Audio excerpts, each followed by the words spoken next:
Alrighty, guys. Thank you all so much for joining us for this episode of Stimulus Sundays. We are about to get started. It is exactly 6:00 on the dot Eastern time. And so I'm going to give you all some time to enter the chat room here and jump on board if you don't mind. And as we do every week, please put in the chat where you are listening from or viewing this. We'd love to know where you are streaming in from, and we'll do a little bit of light housekeeping. The rules are, there are no rules. I don't mind if you say, follow me on this platform. Here's my website address. I'm looking for someone that does this in business. We love to know exactly who you are, what you're looking for. There's also the opportunity, which I love, for you to be able to speak your question. This is we want to have a very organic, natural conversation around how your business can scale up during and post this pandemic. So if you have any questions, please make sure you put those in the chat box. But there's also a unique feature where you can actually speak your question. So if you feel comfortable hopping on and saying you want to just ask your question out loud, if you tap that speak button, it will actually prompt us to be able to call on you, and you can just say your question live. Otherwise, you don't have to mute your mic. You don't have to get off the couch. We can't see you. We would have loved to, but this platform is fantastic in that it doesn't have a way to see you all. You all can, it doesn't have a way to see you all. You all can just see us. So hopefully you're on the couch enjoying this beautiful Sunday, and we're just so happy to be here with Trisha and Tony Holden. They are both the co-founders of Uplift Now, which is, I actually have it written down. I love the way you all have worded this on LinkedIn. You're a social impact community barter trade marketplace. I love it. And there's a lot of words that go into that, and I'm going to have them break all those things down. But thank you all so much. Thank you, Lydia and Kim and Sophia, Katie, Corey, everyone that is joining in on our chat today. Thank you all so much for joining us today. So I want to be able to jump right in. As you all know, I'm Dion Stokes. I'm the founder of Joint Effort. We are a marketing agency located here in Louisville, Kentucky. And I am also the founder of The Failure Report, which is a podcast and web series that interviews entrepreneurs and intrapreneurs about their professional failures. I have a lot of hats. So I'm the creator of the Ambition Planner. I've just started a new startup myself, which is why I'm so excited about this conversation today. It's a new startup called Pivot. And I have another podcast with my mentor and good friend called Leading in Color, where we talk to other women of color about being leaders in our world and the things that we have to go through to actually scale up. And so I do wear a lot of hats, and I enjoy each and every one of them. And Stimulus Sundays is something that I really wanted to be able to give back to individuals and offer hope and perspective. We're going through a lot right now as a nation. And no one is omitted from this. Everyone is feeling it. So this gives us an opportunity and a large platform to be able to offer hope and perspective to small business owners and startups. And I'm, again, thankful to have Trisha and Tony Holden with us here today. Thank you all so much for joining. Again, put where you are in the chat, but I want to give you guys an opportunity to introduce yourselves. Well, thank you. Thank you so much. We appreciate very much the opportunity, Dion, to be on with you tonight and to engage with your audience. I'm a serial entrepreneur, as Trish calls me. I think that's pretty cool to say serial entrepreneur. No, I say addicted. Yeah. She calls me an addicted entrepreneur. So been involved in 59 entrepreneurial ventures. Some of those have had some respectable degree of success, and the others have been incredibly expensive educational experiences. So I'm more qualified, more than likely, to tell you the mistakes not to make than the things to do. But certainly we're happy to be here and to talk about entrepreneurship and what you can do in this time to uplift yourself and move your business forward. Yeah, well, thank you all again for joining me. I truly appreciate it. Now, tell us about Uplift Now. As I mentioned, I have to always read it. It's a social impact community barter trade marketplace. Tell Yes. us what Uplift Now does. I know it's a non. Well, we're actually a startup too, Dion. So maybe we can just tell you a little bit about the history and how it got started. And if that's all right, we'll kind of share with you personally how we got involved with one another and starting the business. Is that all right? Yeah. So I'm going to let Trisha start there. Well, I was formerly retired, actually. My background was in IT with a large company and brand licensing, and I retired in 2016. So I was living my dream of volunteering with animals. My moniker is Dog's Ma. I love dogs, and I was doing a lot of volunteering. But my husband had died, and I was on Match, and I winked at this gentleman, and he said, "Oh, well, here I come." That's all it took. I love it. So within a very short period of time, we knew we were meant for each other, and he talked me out of retirement. And he said, well, what if you could do more than just volunteer? What if you could give back more to the community? There's only so many dollars and time that you can give. What if we could really leverage that and do more with it? And that's why he talked me out of retirement into starting a nonprofit and into marrying within the first 3 months. I love it. Pretty good sales funnel there, huh? So the middle of May 19th, we'll have been married just a year. So we are newlyweds, and we started a startup too. Yeah. So. That's amazing.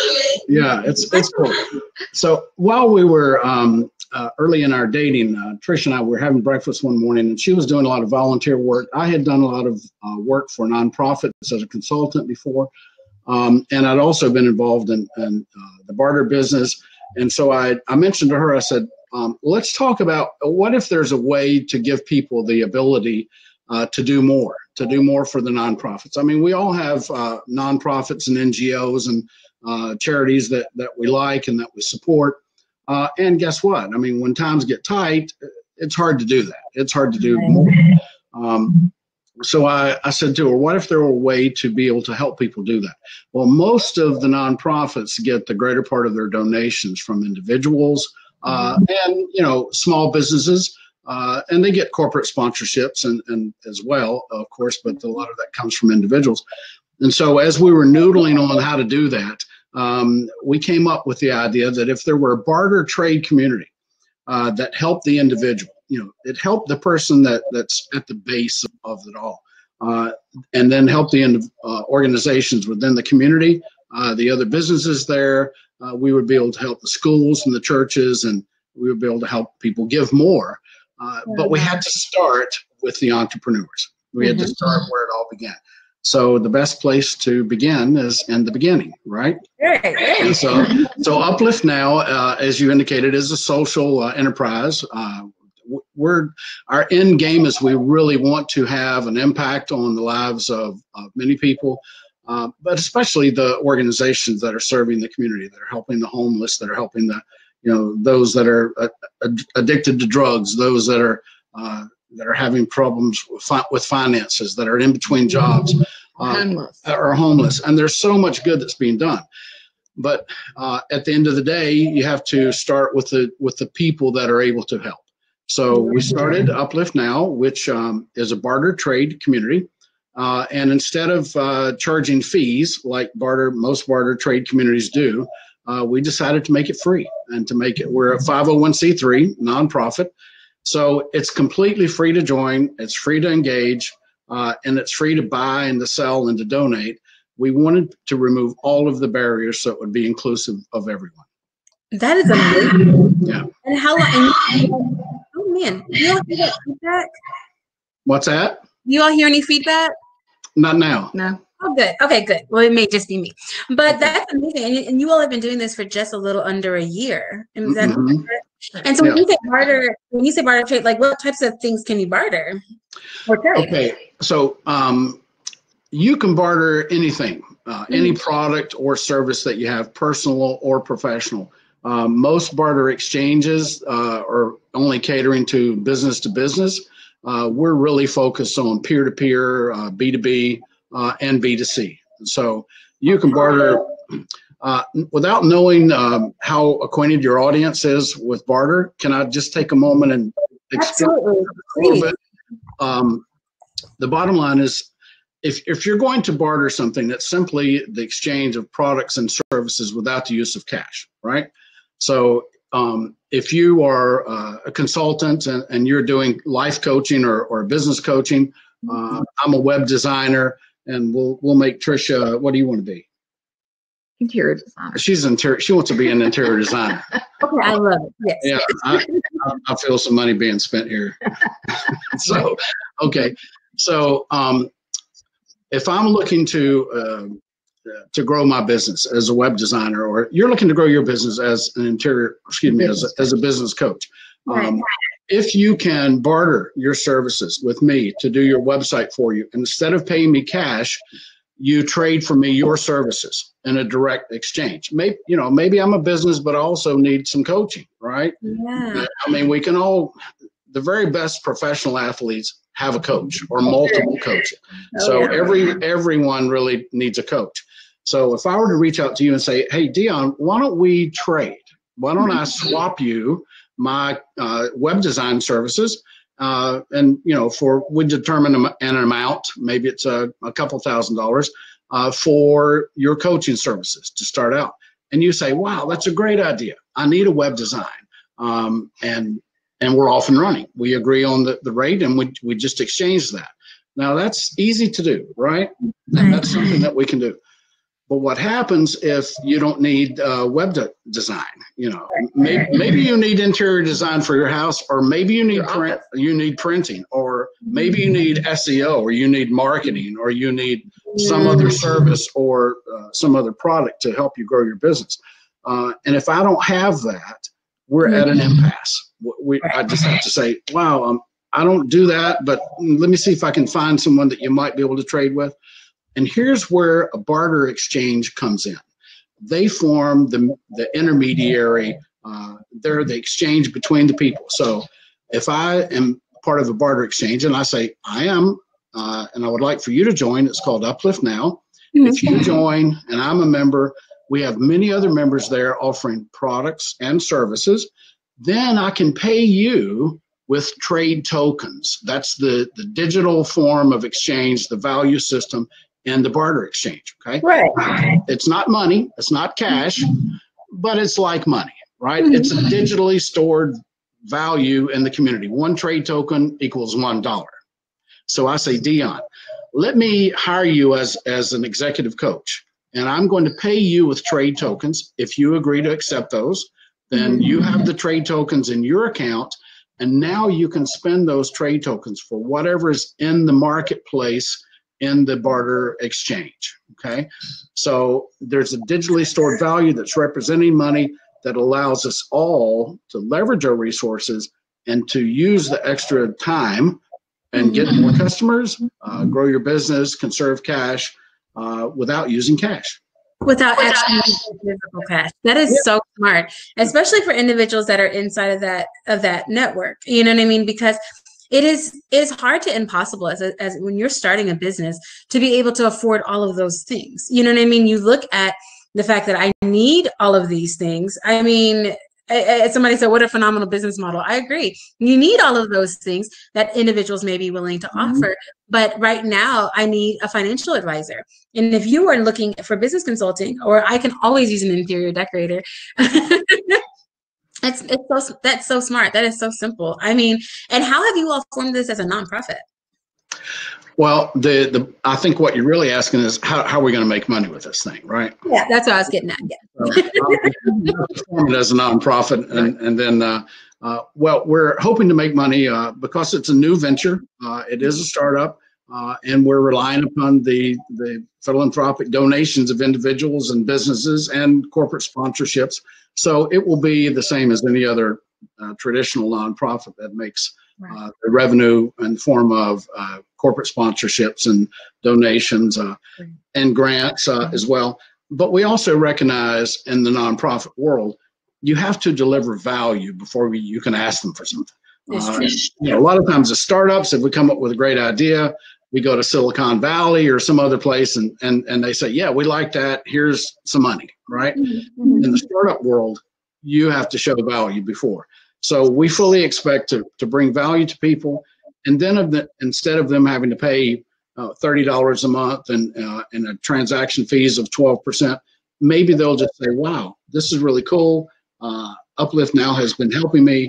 Here's some money. Here's $20. Here's $30. Yeah. It'll be on a volunteer basis. And it's we're kind of relying upon the goodwill of the people as we bring them value for them to pay it forward back to us. That's so easy. I've watched so many businesses really pivoting towards that idea of, if we ask for donations, honestly, you end up getting more than you would have ever been able to put a dollar, sign in, because you can't put a price on that. You know what I mean? I have now where I need to be, or I now have the services that I really wanted because of this bartering, because I was at your marketplace.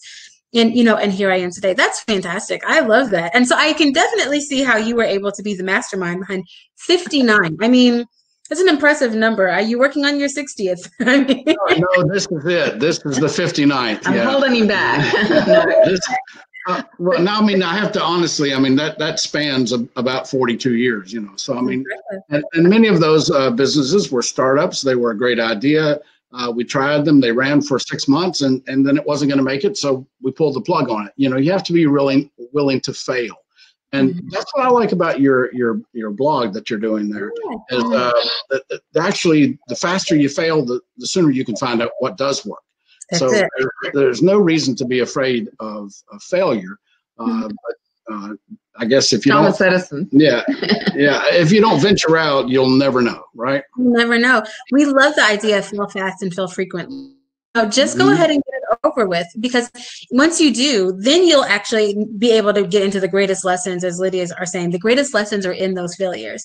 Is that the moment that you actually are in the dark part, you can say, okay, now I know I don't want to be here again. How did I get here? You can follow those breadcrumbs back to say, all right, this is where I went astray. And often they lead to the best ideas. I would love to hear, and offering perspective to the startups that we have on our webinar today. What are some of the things that you would honestly tell startups about, even just in your experience? What is that piece of advice? And when individuals say, I want to start a startup, I don't know where to start, what is that nugget that you always try to hand over to them? I guess the number one thing is, and then depending on where you are in your process, when most entrepreneurs get an idea, they think it's a great idea, and they're certain it's a great idea, and they start the business, right? They might share it with their friend or 2 or 3 other people, and they say, yeah, that's a good idea. And so there's a lot of competition in bringing value. If you come up with a niche product or a niche service, there may not be a lot of competition in that, but there are people that are competing for eyeballs, for your time. And so that's the key, is time is such a premium these days. So test your market. Yes, you have to test your market. So whatever your idea is, I would say, first of all, vet it with not only friends, but mostly people who don't know you or who would be willing to give you honest advice, to be able to tell you, your baby's ugly, Don't just ask your mother. Yeah. And she might not even be, she might tell you the truth and tell you your baby's ugly, So I'd start with the idea. And then the first question is, you have to ask yourself, how is this bringing value to someone? Is it going to cost them less? Is it going to help them do something faster? Is it going to help them do something safer? Is it going to create more security? Is it going to create a revenue opportunity for them? Why would they do it? What is their motivation? It's all about, at the end of the day, what's in it for me, right? So why would they do it? And then if you can come up and say, well, they would do this because they could save, they could advance, they could move faster, that it's a better widget or whatever. And once you think you have that idea, you then need to share it with other people. And there's the fine line. We were talking about this earlier, between giving your idea away and someone taking it and stealing it and go doing it. Right. But I don't think that happens as much as the idea, if you don't share it with some people and get their feedback, you don't know how people feel about it. They're not going to. So the good book says there's wisdom in many counselors, right? So it's really good to have a lot of counselors, advisors, if you will, that are going to give you the direction on it, and test, and then test some more. And most entrepreneurs, that's what they fail to do. They don't test it and really truly prove it. And then they're so in love with their idea that even if they do test it and it's a bad idea, they've been told it's bad, they say, well, I'm going to do it. I can do it. And they go and they charge forward, and then they fail, right? It's okay, but listen to a lot of people. I would not start any idea without asking at least 100 other people. Wow. At least 100 other people. Yeah. And if 90 of them told me it was great and 10 told me it wasn't, then I would think I had a good chance. If it was 50-50, I might say, I don't know, what do we need to do? We need to think it through, etc. So I think doing your homework, not just because you have a good idea and you might be able to create a logo and a neat name and a URL and you're going to go start a business. A URL does not a business make. It does not a business make. I see that every day as a business consultant. People are like, oh yeah, I have a business, and I'm like, oh, okay, well, let me get your EIN so I see how you're formed. And they're like, a what? Right. That's right. We haven't started at even the basics, but it doesn't. And we do believe that is what, because we're in a digital world, you know what I mean? So if you don't have a website, it almost is that your business is not legitimate, but that's not what makes it. You know what I mean? Right. There's complete difference. There's complete difference. Exactly. Yeah. We had a question come in from Sophia, and she wanted to know, how do you know if your idea is worthy of seeking outside funding to start, or if you should cash flow it yourself? That's a great question. The cash flow from seed funding from investors, angel investors, venture capitalists, the whole face of venture capital is changing right now. And angel investors are interested in investing in things that they can make money with, right? If they can't see that they can make money, or if the value proposition is not clear to them, it's not going to be investable. So I recommend strongly that you do everything you can up front to fund it yourself in the beginning stages, so you can get to a proof of concept or a minimum viable product, right? And then you can begin to ping the other investors, and they're happy to talk to you. You'd be surprised how many investors are happy to talk to you, and they will tell you, just like on Shark Tank, right? I mean, they will tell you what you need to know, and that's very strong to ask them. But I would strongly recommend that you try it up front with your own funding or resources. If you don't have that, then look at forming partnerships, but get it to a point to where you can see a minimum viable product. That way you'll have more confidence in what a value is that you're asking for in equity or for revenue share. Yeah. I'm sorry that would you say that that crowdfunding is a way of kind of bootstrapping in these days? I mean, we have the ability to get on so many platforms where you can crowdfund in that earlier seed round. Is that something that you suggest to individuals to be able to get that first round if they don't personally have the capital to do it themselves? Oh, and someone actually just asked about crowdfunding. Okay, great. Yeah. Crowdfunding is great if you have your ducks in a row, right? You still have to have your ducks in a row. You have to have a video, or you have to have presentation materials. You have to have a compelling reason for anyone to give you $10, on a crowdfund. Now, if it's compelling and they like it, wow. I mean, Katie bar the door, right? It's a great way to raise money. But to go just to crowdfunding thinking, well, I've got this idea now and I'm going to put it out there and raise money through crowdfunding. The greater part of crowdfunding campaigns do not succeed because you don't have something that people are interested in. It's not a strong enough value. So it's not, I wouldn't recommend that you rely on crowdfunding. I would have to say, be a little more creative yourself and get it to where you can show the value And then when other people see the value, they'll want to be part of it. And I'm working backwards in my mind so I can remember the steps. So ask 100 individuals, is this a good idea? 98 of them say fantastic. 89 of them say it's a great idea. Mm-hmm. Move forward, start finding your own capital to be able to invest in that business. You know, even if it's sweat equity, you know what I mean? I've now learned how to build a website. I can put this together. I can create my own video. Now I'm on my crowdfunding platform, you know what I mean? And making these bites into where you want to go or want to be. I know how important video content is, its quality is to making that presentation. Oftentimes that is very expensive. So maybe we can go over to the bartering marketplace. Right. You can. In fact, there are a couple of things I wanted to mention.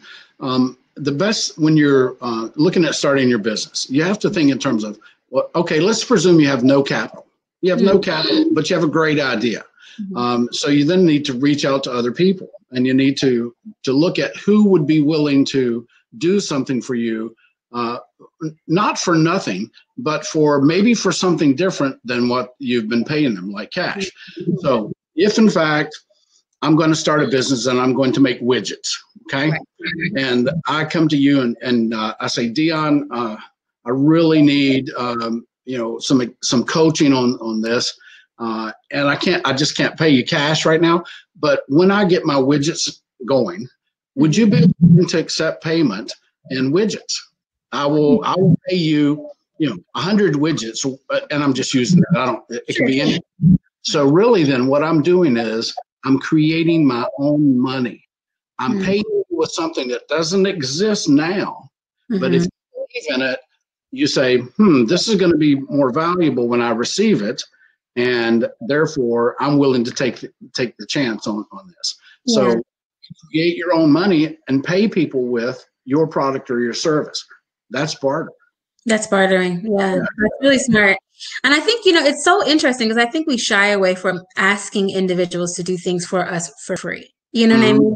We don't want individuals to feel like we're using them, and we have this idea. But truly, if you believe in what I'm offering, and I say, I'll do this for you if you can do this for me later, why not? You know what I mean? Essentially, that's what investors are doing. You know what I mean?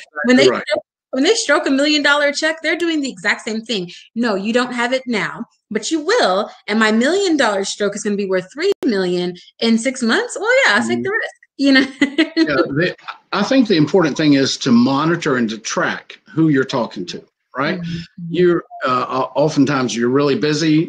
You're involved in your day to day, and at the end of the day, you're just exhausted, and you say, "Wow!" And I didn't have a very good day, and whatsoever. And then you look back at your call list, and you made 5 phone calls. But you were doing stuff in between. That it's you were taking the garbage out, and you were cleaning the mirror, and you were doing this, and whatever, and you were doing something that was not productive. So keep track of who you talk to and what they say. And once you talk to 100 people, and you keep track of 100 people, and you know what they said, then you can use that. There's a percentage. You can say, 3% of them said I needed to do this. 4% said I needed to do that. 10% said I need to do this. And by the way, if I added this, they all loved it. Right? Yeah.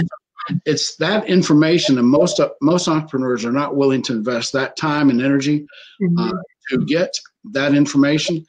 But that's what they have up front. That's the capital you have. There are different types of capital. There's money. There's intellectual capital. There's social capital. There's trade capital. And when you're in this world of social media, I mean, you can actually survey and get feedback from people. Offer them something. Do your own crowdfund. Say, look, if you give me some feedback and some advice on this, I will make one of the first widgets available to you. Yeah. Or you get a promo, you get 10% off whatever my service is currently, or whatever, and we do. That is a great example, because we do barter often. We just don't call it that as often. You know what I mean? You don't think about it, but we do all the time. If you log in now and if you hit subscribe, I'll send you a promo. That's barter. Absolutely. Dion, I would say that early on with most startups that I've done, as much as 25 or 30% of my business has been barter. Wow. So it could be. There's no reason for it to be cash if I can barter for it. I might have to ask 5 people to get someone to barter with me, Sure. but it saved me money. Saves me money. I'm willing to do that if I believe in my business. You know what I'm saying? Mm-hmm. I love that. We had another question come in from Kim. In our current market condition, is it rude or insensitive to reach out to potential investors? Is it rude or what? Rude or insensitive? Oh no, not at all. No. They want you to reach out to them.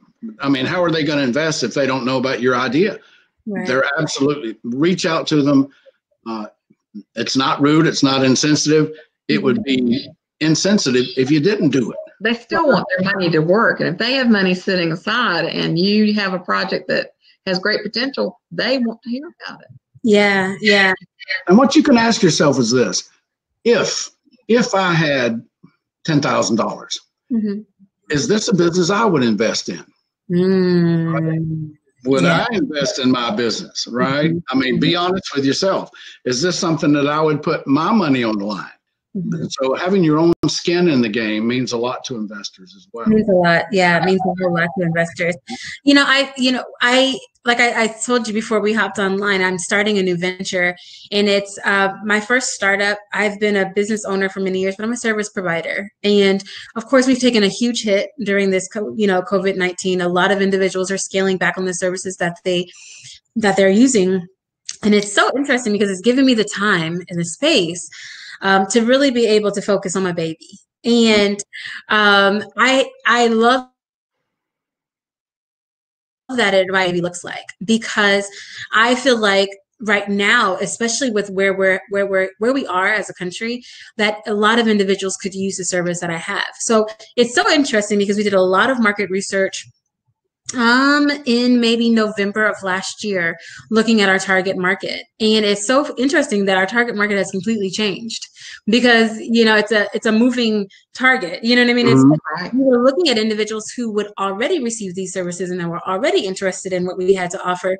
And now when you look at how many individuals are out of work and out of these things, our service, and our baby is maybe far more attractive to them now than it was, even as soon as January. And so just having, knowing what you do, having your pitch together, having that minute or that 60 second, that sometimes you get 60 seconds if you're lucky. You get that 35 seconds feel, I can't ever get that word out, of what you do, and pitch it and just tell individuals, this is what I do. Do you like this idea? And be ready to really take some true, honest notes. And I'm sure it hurts, to hear individuals say, it's not that good, but it's important. One of the questions that we got on Instagram, I believe, was about the utilization of stimulus dollars for their startups. So we're looking at individuals getting stimulus relief funds. This is a great time for individuals to potentially utilize those funds to invest in their business. Do you have any suggestions on how or where they should put their money first? If they are, I don't know where they are. There is the question. Great. This was the same question. I was hoping that they would ask themselves, and they did. When Kim said, whenever, when you're starting they're getting their stimulus relief funds, what would you suggest on how to best use those funds? I don't know where they are business, but what would be your suggestion? I wouldn't use stimulus relief funds to start a business. Okay. That's my suggestion. If it's $1,200, not going to go very far. Yeah, I mean, if you can start your business for $1,200 and get it going, yes, you may want to, and you don't need that money. But I wouldn't say start my business for $1,200 and then 2 weeks later, the mortgage is due, and you're going, I wish I hadn't spent that. That's not a lot of money to grow a business. I would think in terms of, I would use the creativity as your capital. What's the intellectual capital that you have in your brain that says, let's presume, even if you have money, that you have no money. How would I start this business with no money? Okay. Oh, I can't do it. Yes, you can. Yeah. I've started at least half of the business that I have with little or no money. Wow. And by contacting people, by offering, by saying to them, if I could provide you this, Is that something that you would be interested in? Would you buy this? Well, yes, I would. And then I go try to figure out how to create it. Right. Yeah. So we call it selling vaporware, I guess, or pre-sales or whatever. But it's also part of this due diligence process. You're finding out who you have or who wants your idea and who would be willing to pay for it. Now, in the barter community in Uplift Now, I don't want to say this before I forget about it. We're going to invite everyone on the call to join Uplift Now. It's free to join. It's free to participate. Go to upliftnow.org. That's my shameless promotion there. But this, if you join, we're going to give you 50 trade tokens just for joining. Just because they're on Leon's show, they're going to join for 50 trade tokens. We're going to give them 50 trade tokens. They don't have to do anything. Join. Okay? Now, they've joined. Okay. Then I want them to write down, get a piece of paper out and write down what they have individually, not business, just as an individual, things that they can offer to barter for. I can do exercise coaching. I'm a rose gardener. You know, I can do landscaping. I'm a handyman. Whatever they have, whatever the talents, abilities, or skills. Or excess inventory. Or an exercise bike or a mountain bike kids don't use anymore. Or furniture. That's a good idea. Yeah. So there are two things. What do you have that are skills that someone else needs? Because there are a lot of people that don't know as much as you do, right? They want to know. They need to know what you have. And so they will pay you for it. The best way to succeed is to give people that want to do business with you a way to do business with you. Yeah. Yeah. Right?